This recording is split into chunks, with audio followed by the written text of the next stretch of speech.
Napoleon Hill's Life Lessons. An official publication of the Napoleon Hill Foundation, published by Sound Wisdom. I'm your narrator, Alan Sewell. Lesson 1. Human faults are like garden weeds. They grow without cultivation and soon take the place, if they aren't thinned out. Napoleon Hill. Our life is like a garden. We reap what we sow. Seeds of negativity that are planted in our mental garden ultimately grow into a crop of negative actions that choke our success potential. Like any gardener, we must eliminate the weeds before our garden can produce its best harvest. Reflection. No seed shall perish which the soul hath sown. John Addington Symonds. Short Lessons on Life by Napoleon Hill. If you would plant a suggestion deeply, mix it generously with enthusiasm, for enthusiasm is the fertilizer that will ensure its rapid growth. Keep your mind on the things you want and off the things you don't want. Lesson 2. Everything one needs or desires has a way of showing up as soon as one is ready for it. Ready doesn't mean wish. Napoleon Hill. Each of us creates the personal outcomes that we manifest in our lives. So, the obvious message for those of us seeking success is to model the outcome that we desire to create. Act as if we already have the trait or characteristic we desire, and it will be so, sooner than later. There is an oft-heard adage that states, "What goes around, comes around." It is truer than you think. Reflection. Whatever this power is, I cannot say. All I know is that it exists, and it becomes available only when you are in that state of mind in which you know exactly what you want, and are fully determined not to quit until you get it. Alexander Graham Bell. Short Lessons on Life by Napoleon Hill.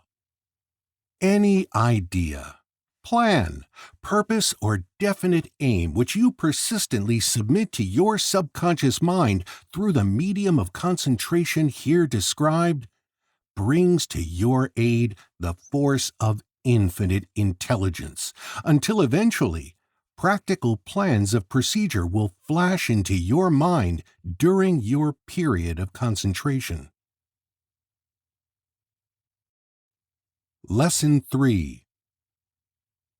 Pick out some person whom you admire and imitate him or her as closely as you can. This is hero worship, but it improves character. Napoleon Hill. Napoleon Hill frequently speaks of his cabinet of imaginary counselors. This is an expression of his creative imagination and continues to interest many readers. It also sparks some concern for the mental health of this great motivational author.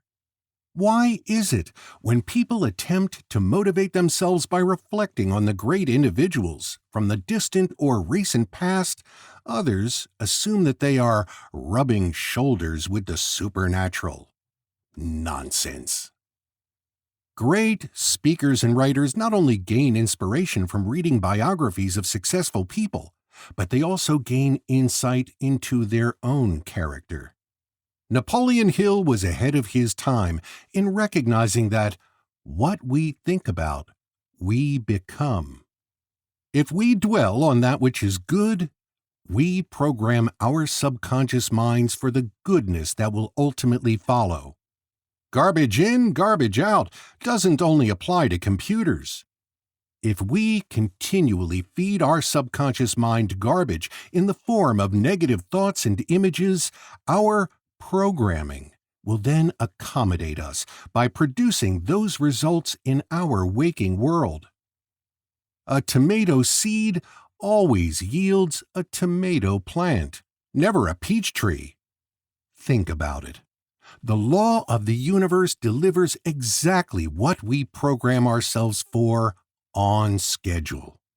Dr. Hill's imaginary counselors were his method for making his mind positive.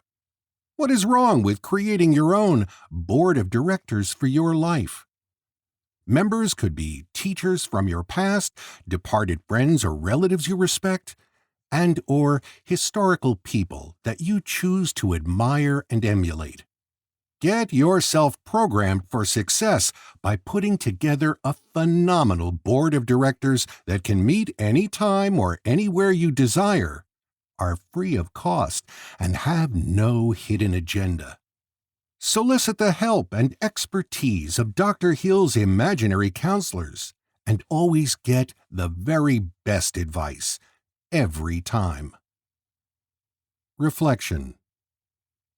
God is the silent partner in all great enterprises. Abraham Lincoln. Lesson 4. If life hands you a lemon, don't complain, but convert it into lemonade and sell it to those who are thirsty from griping. Napoleon Hill. Many people come to study Dr. Hill's philosophy of success because they are reeling from a recent adversity or loss and are trying to regain their footing in life. As most of us already know, life can deliver some very hard punches, and many times we would rather stay down for the count than stand up and recover. At those times, it is always appropriate to remind ourselves just what Dr. Hill had to say on the subject of learning from adversity and defeat. He states, "In every adversity and defeat, there is a seed of an equal or equivalent benefit." Notice that he did not say there would be a full-blown blessing or advantage immediately due us equal to the adversity or defeat we experienced. Instead, he challenges us to look for the seed that we need to cultivate and nurture into the benefit that the universe promises to bestow upon us if we just recognize the oak in the acorn, or in other words, the gift in the adversity. Dr. Hill's Science of Success course helps us uncover those seeds that oftentimes remain hidden and latent in our treasure chest of talents. Think back and remember a few adversities that you may have experienced over the past few years, large or small. Now, honestly, ask yourself, what good came out of the bad experience? That seed of good is the compensation that the universe is gifting you, so you can plant it, cultivate it, and harvest it as the reward that has been promised. Reflection. If you have made mistakes, there is always another chance for you. You may have a fresh start any moment you choose, for this thing we call failure is not the falling down, but the staying down. Mary Pickford. Lesson 5.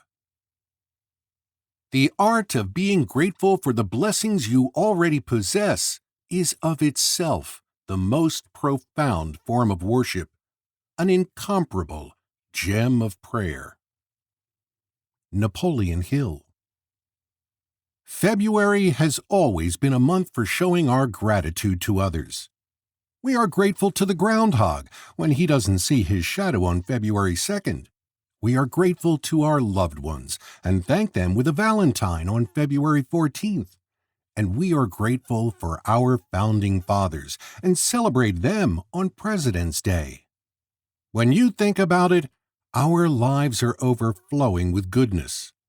Just try counting your blessings one evening as you drift off to sleep. You will be fast asleep before you can finish.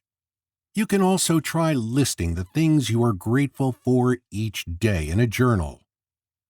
Whether you are grateful for your family, position, health, or personal relationships, it always does a person good to count their blessings.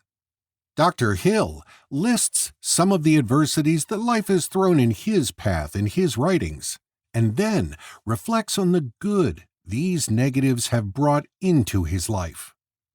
Looking for the good within the bad takes a little more time, but the rewards are worth it.